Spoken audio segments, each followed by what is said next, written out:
Barangkali ini adalah kiblat kita yang pertama, Masjidil Aqsa. Rasulullah salat menghadap ke kiblat pertama kali ke Masjidil Aqsa selama 16 sampai 17 bulan. Ya. Mereka ingin segera menanamkan pengaruh mereka ke dunia dan ingin segera mendirikan istana bagi Dajjal yang mereka tunggu-tunggu. Tapi bagaimana bisa? Status Yerusalem belum jelas menjadi milik mereka.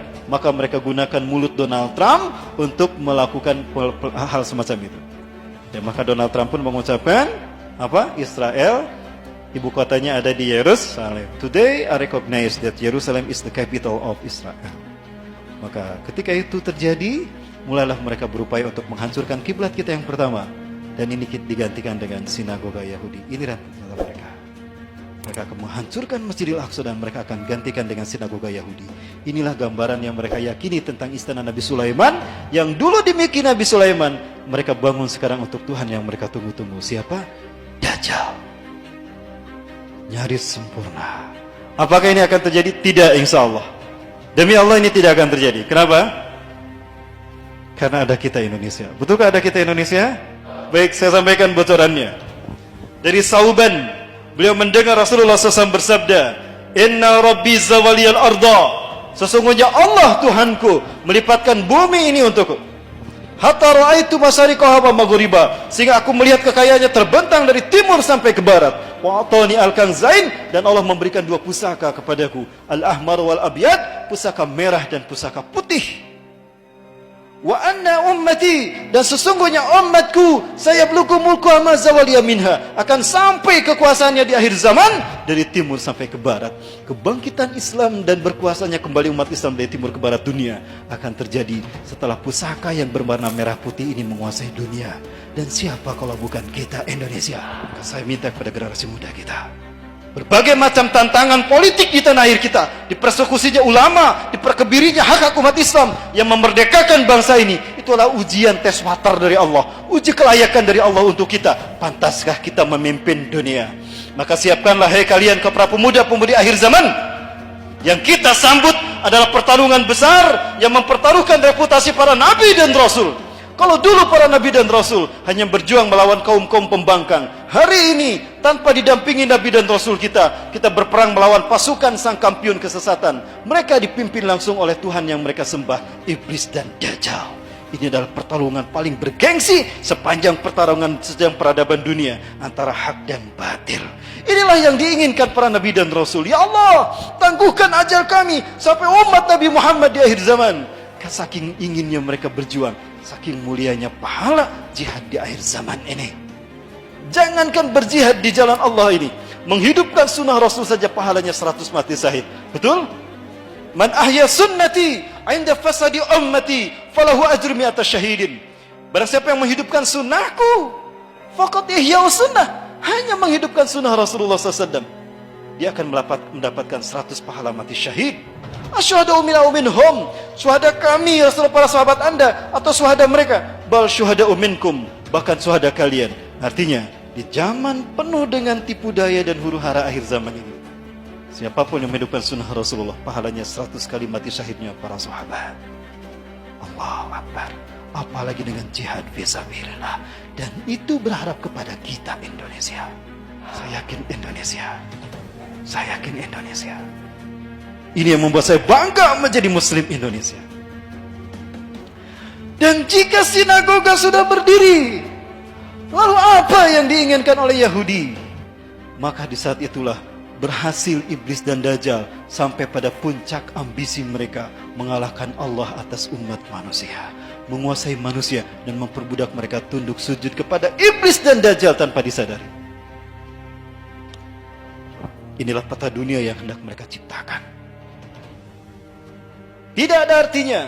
There is not mean for the new world order without Jerusalem. And there is not mean for Jerusalem without Al-Aqsa. Ya. Dan Al-Aqsa harus dihancurkan, diganti dengan sinagoga tadi. Maka ketika itu, negara-negara yang menjadi pembuka untuk masuk ke Al-Aqsa harus mereka kuasai. Ada Muammar Gaddafi di Libya, tumbangkan Muammar Gaddafi. Sudah terjadi belum? Di Mesir ada Muhammad Mursi, tumbangkan Muhammad Mursi. Sudah terjadi belum? Di Arab Saudi. Agak berat saya membahasnya, tapi saya yakin Suatu saat akan Allah bukakan siapakah penguasa Saudi Arabia, siapa dinasti Saud sebetulnya. Saya yakin mereka bukan keturunan Arab, bahkan mereka bukan keturunan Rasulullah, tapi mereka keturunan Yahudi Irak. Betulkah demikian? Kalau ada kesempatan untuk membahas simbol-simbol Dajjal di Saudi Arabia, kita bertemu nanti, insya Allah. Baik, Suriah ada Bashar Assad. Jordania sudah dari dulu terpasung menjadi sandar politiknya Zionis Yahudi. Begitu pula dengan Lebanon, ada Hasan Nasrullah, pemimpin gerakan Hizbullah. Bukan Hizbullah, Hizbullah. Jika semua ini sudah mereka kuasai, maka dengan lenggang kangkung, dengan legawa, mereka akan mendirikan the New World Order. Saat itulah iblis dan Dajjal akan datang. Tapi insya Allah, selama kita masih hidup di muka bumi, pantang kita membuat mereka melenggang kangkung mewujudkan ini, betul? Lebih baik kita mati meninggalkan dunia dan syahid ketimbang menyaksikan kiblat kita yang pertama hancur di tangan mereka. Allahu Akbar. Saya rindu ingin kebangkitan, menyaksikan kebangkitan pemuda Indonesia. Ingat, pemuda-pemuda sekarang sudah banyak yang berhijrah, betul? Komunitas-komunitas pemuda sudah bangkit mereka. Ini isyarat kebangkitan Islam dunia tidak lama lagi. Dan itu ada di Indonesia. Ya. Ingat, di zaman penuh fitnah ini, umat Islam akan terbagi menjadi dua bagian. Fatun qasamul muslimun ila khaymatain. Khaymatun fihil munafiqun wa la safihil mu'minuna wa lakan wahdah. Wa khaymatu saniyah fihil mu'minuna wa la safihil munafiquna wa lakan wahdah. Di zaman penuh dengan fitnah Dajjal ini, umat Islam akan terbagi dua.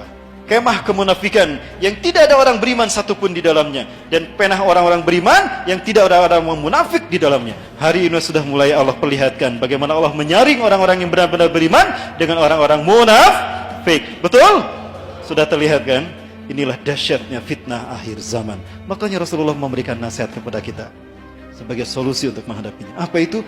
Badiru bil a'mali sholihat. Bersegeralah kalian melakukan amal soleh. Manfaatkan waktu sebaik mungkin. Segeralah kalian bertobat pada Allah sebelum matahari terbit dari barat. Kenapa? Fasatakunul fitan, karena akan muncul huru-hara dan petaka menimpa kalian di muka bumi.